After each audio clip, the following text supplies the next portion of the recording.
నమస్తే. శ్రీ గురుభ్యో నమః. ఆపదామపహర్తారాం దాతారాం సర్వసంపదాం లోకాభిరామం శ్రీరామం భూయో భూయో నమామి.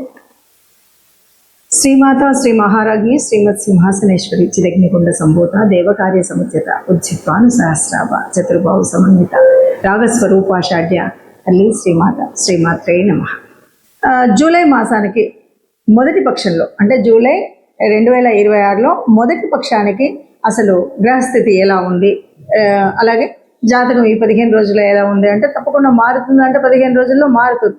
ఎందుకంటే కొన్ని గ్రహాలు ఆ 15 రోజులకు ముందు ఒకలాగా ఉంటాయి, తర్వాత ఒకలాగా ఉంటాయి. కాబట్టి అందువల్ల మనకి ఇప్పుడు ఆ మొదటి 15 రోజుల్లో గ్రహస్థితి ఎలా ఉంది అని కనుక చూసినట్టయితే మొదటిగా మనకి కుంభరాశిలో రాహు ఉన్నాడు, మీనంలో శని ఉన్నాడు.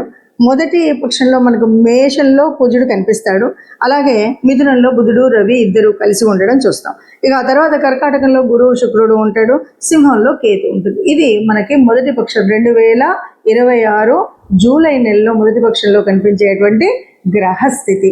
ఈ స్థితిని బట్టి మనకు జాతకంలో మార్పులు చేర్పులు అనేటువంటి ఒక్కొక్క రాశిని వివరంగా చూద్దాం. దీనికి అంటే మనం ఒక ద్వాదశ మాసాలకు కనుక చూసే ముందు ఒక మాట చెప్పుకోవాలి. ఎందుకు అంటే అసలు ప్రతి మాసంలో నిజంగా మా గతి మారుతుందా, మా స్థితి మారుతుందా అనేవాళ్ళు అనేకం కనిపిస్తూ ఉంటారు. నిజంగా గతి స్థితి మారుతుందా అంటే ఇది దేని మీద ఆధారపడుతుంది అంటే గ్రహాల యొక్క గతులను బట్టి, గ్రహాల యొక్క యుతిని బట్టి, గ్రహాల యొక్క స్థితిని బట్టి, దృష్టిలను బట్టి మార్పు అనేది అయితే ఉంటుంది. అయినా ఇవి ఎంతవరకు ఉన్నా ఈ కోటాను కోట్ల ప్రజల్లో కొంతవరకే ఈ పర్సంటేజ్ కనబడుతూ మిగతాది, ఎందుకంటే మనం చెప్పిన తర్వాత మీరు అన్నట్టుగా కొంత కనిపిస్తుంది కానీ ఇంకా అంతా అయితే కనిపించట్లేదు అంటుంటారు. అంతా కనిపించాలి అంటే తప్పనిసరిగా చేయవలసినటువంటి పని ఏంటి అంటే తప్పనిసరిగా మీ జన్మజాతకాన్ని మీకు వీలైన చోట వీలైన వాళ్ళతో చూయించుకోవడం అనేది మంచిది. జన్మజాతకంలో ఉన్నటువంటి వాటికి అనుగుణంగా ఇప్పుడు మనము ఈ మారుతున్నటువంటి గ్రహాలకి ఎలా ఉంటుంది, ఇది సర్వసాధారణంగా అందరికీ కలిపి చెప్పేటువంటి గ్రహస్థితి. కాబట్టి గ్రహస్థితి మారినప్పుడు మన యొక్క జాతకం ఎలా ఉంటుంది అన్నది ద్వాదశ రాశులకు మనం చెప్పుకుంటూ వస్తుంటాం. ఆ విధంగా ఇప్పుడు ఒక్కొక్క రాశికి మనం తెలుసుకుందాం. తదుపరి రాశి 2026 జూలై కనుక చూసినట్టయితే తదుపరి రాశి సింహరాశి. ఈ సింహరాశి వారికి ఎలా ఉంది అంటే లగ్నంలోనే కేతు ఉన్నాడు, తర్వాత 7లో రాహు ఉన్నాడు, 8లో శని, 9లో కుజుడు, 11లో బుధ రవి, ఇక 12లో గురు శుక్రుడు. ఇది పరిస్థితి. మరి ఇలా ఉన్నప్పుడు ఎలా ఉంటుంది అంటే సింహరాశి అనగానే మనకు తెలుసు సింహరాశి వారికి ఎలా ఉంటుందంటే అన్ని నిజానికి కూడా చాలా తెలివైనటువంటి వాళ్ళు, అన్నీ కూడా చేయగలిగినటువంటి ఒక స్థిత ప్రజ్ఞత ఉంటుంది. కానీ అన్ని వేళ నాకు అన్నీ తెలుసు నేనే చేయగలుగుతాను అనేది కాకుండా కొన్నిసార్లు సమన్వయంతో ఉండాలి, కొన్నిసార్లు పెద్దలు చెప్పినటువంటి మాట వినాలి, మిత్రుల మాట అనుకరించాలి. లేదు అంటే కొద్దిగా నష్టపోయేటువంటి పరిస్థితి ఈ సమయంలో ఉన్నటువంటి గ్రహస్థితిని బట్టి సింహరాశి వారికి ఉంది అని చెప్పొచ్చు. ఎంతసేపు నాకు తెలిసిందే చేస్తాను అన్నది కాకుండా పెద్దల మిత్రుల సహాయ సహకారాలతో మనం చేయాలి అన్నది కావాలి. అలా చేయనట్టయితే తప్పనిసరిగా మనకు ఇబ్బందులు కలుగుతాయి అని చెప్పొచ్చు.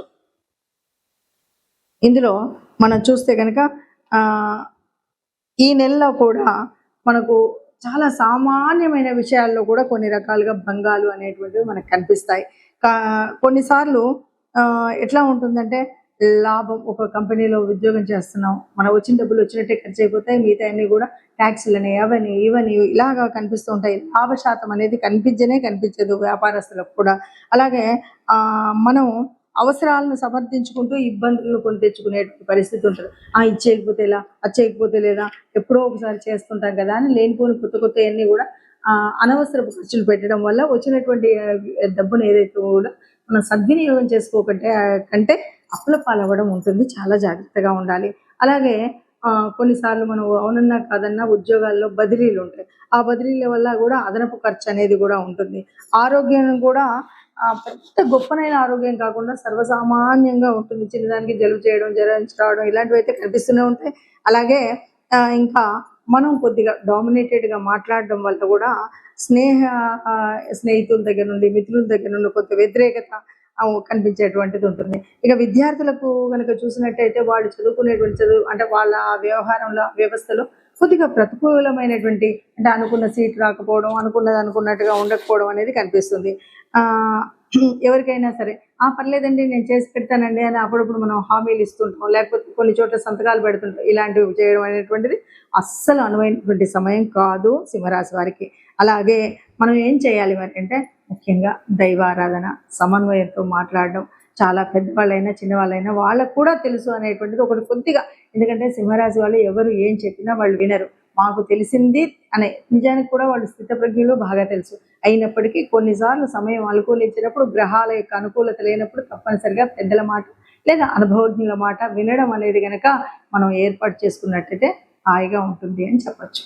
సింహరాశి వారి గ్రహ సంచారం వల్ల కొన్ని అంతంత మాత్రంగానే కుటుంబంలో ఉంటుంది అని చెప్పచ్చు. ఎందుకంటే ఆరోగ్యపరంగా కానీ ఆర్థిక పరంగా కానీ జాగ్రత్తలు ఎక్కువగా తీసుకోవాలి. సింహరాశి వారు అంటేనే మనకు కొన్ని విషయాలు తెలుసు. ఏంటంటే మాకు అన్నీ తెలుసు అనేటువంటిది బాగా తెలుసు. అట్లాగే మనకు స్థితప్రజ్ఞత ఉంటుంది కాబట్టి ఇక పెద్దవాళ్ళు ఎవరైనా సరే, లేకపోతే ఇంకొకరు మిత్రులు ఎవరో సలహాదారులు ఏదైనా చెప్తే అంతా వినం, కానీ అది వినాలి. వినకున్నంతలో మనకు అన్నీ తెలుసు అంటే అన్నిసార్లు సమయానుకూలంగా ఉండడం అనేది ఉండదు, గ్రహాలు అనుకూలించకపోవచ్చు. కాబట్టి పెద్దల మాట వింటూ ముందుకు వెళ్ళాలి. అలాగే ద్వితీయార్థంలో రవి రాశి మార్పు జరుగుతుంది కాబట్టి మరికొంత జాగ్రత్తలు తీసుకోవాల్సినటువంటి పరిస్థితి ఉంది. అధికారులతో, ఉద్యోగులతో, వీళ్ళందరితో కూడా లౌక్యంగా మాట్లాడడం నేర్చుకోవాలి. నాకే తెలుసు కదా అని ఇష్టం వచ్చినట్టు మాట్లాడడం అనేది కష్టాన్ని తెస్తుంది. అలాగే విద్యార్థులు అనేటువంటి వాళ్ళు క్రమశిక్షణ ఉండాలి, ఏకాగ్రత ఉండాలి. అది కనుక లేకపోయినట్లయితే చదువు సంధ్యల్లో కొంత భంగం కలిగేటువంటిది ఉంటుంది.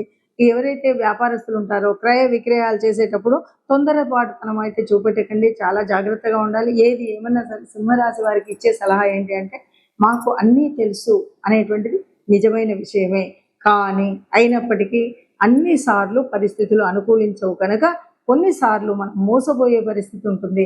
కొన్నిసార్లు ఆ చిక్కులు, కష్టాలు, నష్టాలు వచ్చే ఉంటాయి. కాబట్టి పెద్దలు, అనుభవజ్ఞులు అయినటువంటి వాళ్ళ సలహాను కూడా పాటించడం అనేటువంటిది చెప్పదగిన సూచన.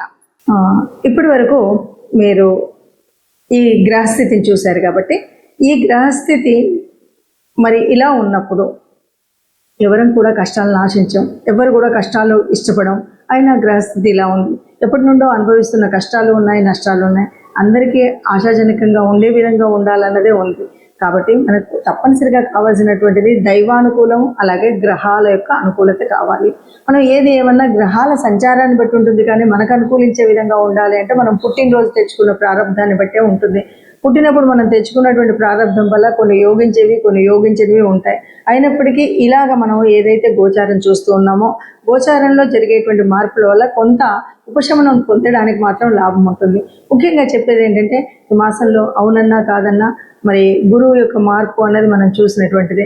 ఈ గురువు మార్పు వల్ల ఈ గురువు అనుకూలంగా ఉన్నవాళ్ళు, అనుకూలంగా లేని వాళ్ళు అనేది కాకుండా ఒకటి మనం చేయాల్సింది ఏంటంటే గురు గ్రహానికి మనం అంటే ఏదైనా ఒక గురు మంత్రాన్ని తీసుకొని ఈ మాసం అంతా కూడా తప్పనిసరిగా చేసుకోవాల్సినటువంటిది ఏంటంటే గురు మంత్రాన్ని తీసుకొని, అంటే ఏ గురువుకు సంబంధించినటువంటి మీకు సంబంధించినటువంటి దక్షిణామూర్తి అవ్వచ్చు, దత్తాత్రేయుల వారు అవ్వచ్చు, లేదా మీకు సంబంధించిన స్వయం గురువులు అవ్వచ్చు, లేదు ఇలా ఏ గురువుకు సంబంధించిన స్తోత్రం ఉన్నా ఆ స్తోత్రాన్ని మనం పాటించడం, లేదు నవగ్రహాల్లో ఉన్నటువంటి బృహస్పతికి సంబంధించినటువంటి శ్లోకం, ఇది నిత్య పారాయణంగా పెట్టుకున్నట్టయితే మనకు ఈ గోచారం వల్ల ఏదైనా చెడు జరిగేది ఉంటే మీకు గురువు ఆ చెడును జరగకుండా సర్వవేళలా కాపాడుతూ ఉంటాడు.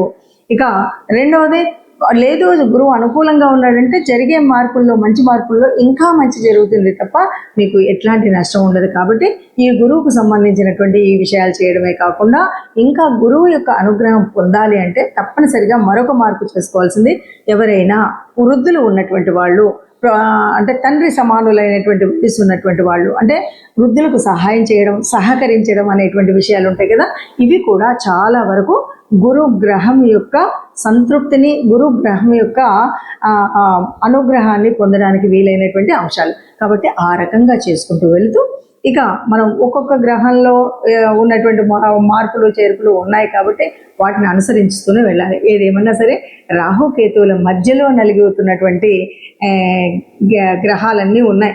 ఈ సమయంలో ఏది ఏమన్నా సరే వీలైనంత వరకు సుబ్రహ్మణ్య స్వామి దర్శనం కానీ, సుబ్రహ్మణ్య స్వామికి సంబంధించినటువంటి వరకు ఏదైనా స్తోత్రం, స్తుతి ఇలాంటివైనా చేసుకున్నట్టయితే చాలా వరకు మనం అనుకున్నటువంటి కష్టాలు ఏవీ లేకుండా నిబ్బరంగా ముందుకు వెళ్ళేటువంటి పరిస్థితి కనిపిస్తుంది.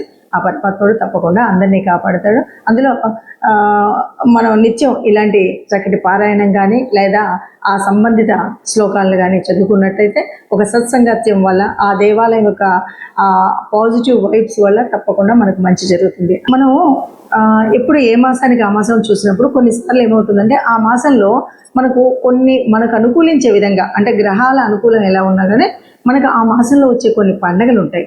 ఆ పండగల యొక్క ఫలితాన్ని కూడా పొందేటువంటి అర్హత పొందాలి అంటే తప్పనిసరిగా దానికి సంబంధితమైనటువంటి పూజలు చేసుకోవడం వల్ల కూడా ఈ గ్రహాల యొక్క అననుకూలత ఏదైతే ఉందో దాన్ని మనం మాయ చేయొచ్చు.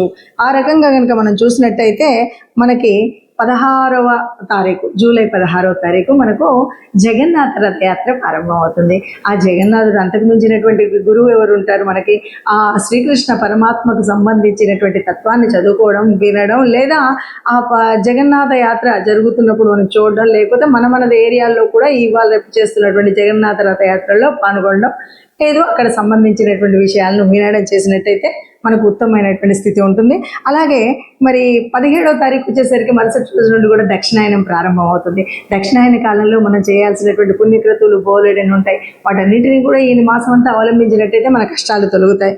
ఇంకా ముఖ్యంగా తెలంగాణ ప్రాంతంలో ఉన్నటువంటి భక్తులందరికీ కూడా మనకు తెలిసినటువంటి విషయం, ఈ జూలై మాసంలో ఆషాఢం ప్రారంభం అవ్వగానే మొదటి బోనాల పండుగ వస్తుంది. బోనాల పండుగ ఎవరికి చేస్తాము అంటే ఆ పరాత్పరేశ్వరి అమలగన్న అమ్మకి చేస్తూ ఉంటాం. కాబట్టి ఆ తల్లిని తెరవడం కూడా ముఖ్యము అనే విషయాన్ని మనం గ్రహిస్తే కనుక బాగుంటుంది. అలాగే ఈ నెలాఖరు చివరికి 25కి వచ్చేసరికి తొలి ఏకాదశి ఉంటుంది. తొలి ఏకాదశి వచ్చింది అనగానే ఆ సర్వజగన్నాథుడైనటువంటి రక్షకుడైనటువంటి ఎవరైతే ఈ మనకు తెలుసు త్రిమూర్తులలో ఎవరైనా సరే బ్రహ్మ సృష్టిస్తే మరి విష్ణువు ఎప్పటికప్పుడు రక్షిస్తూ ఉంటాడు.